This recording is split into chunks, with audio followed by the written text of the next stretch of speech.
என்னப்பா இன்னைக்கு கிளாஸ் இல்லையா? சும்மா உட்காந்துருக்க? ஆக்சுவலாக பேஷல் கிளாஸ்லாம் இன்னைக்கு லீவு தானே, ஃப்ரைடே வந்து வர மாட்டாங்க, நாளைக்கு வருவாங்க. பட் இயரிங் கிளாஸ் எடுத்தேன், இப்போ தான் எடுத்து முடித்தேன். சரி. அவங்களுக்கு ஒரு இயரிங் சொல்லி கொடுத்தேன். தொங்கட்டா மாதிரி, டோலாக் மாதிரி. ஓ தெரியுதா? தெரியுது. தூரத்தில் தெரியுதா? இடையில கேப்லாம் வச்சா நல்லா இருக்கு. அதான் இன்னொரு இயரிங் தான் செஞ்சுட்டு வீடியோ எடுக்கலான்னு பார்த்தேன். அதான் அப்படியே இருக்குதா, இப்போ தான் முடிஞ்ச கிளாஸு. பரவாயில்ல, நல்லா இருக்கு. பிங்க் கலரில் இல்லை காதில். நம்ம உள்ள ஒரு பீடு மட்டும் வச்சுட்டு ஒரு நிமிஷம் எப்பவுமே நம்ம காட்டா அந்த மாதிரி ஏதாவது தானே போடுறோம். ஆமாம். சரி, டோலாக் மாதிரி போகலான்னு சொல்லிட்டு போட்டுட்டேன் இன்னைக்கு.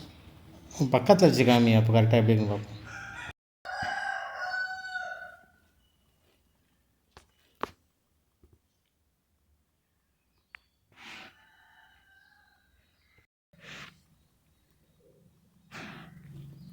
நல்லா இருக்குது, செம்மையாக இருக்குது. உங்களுக்கு கிளாஸ் வேணுன்னா கண்டிப்பாக நான் ஸ்க்ரீனில் வாட்ஸ்அப் நம்பர் தரேன், அதில் காண்டாக்ட் பண்ணுங்கள். சரிங்களா?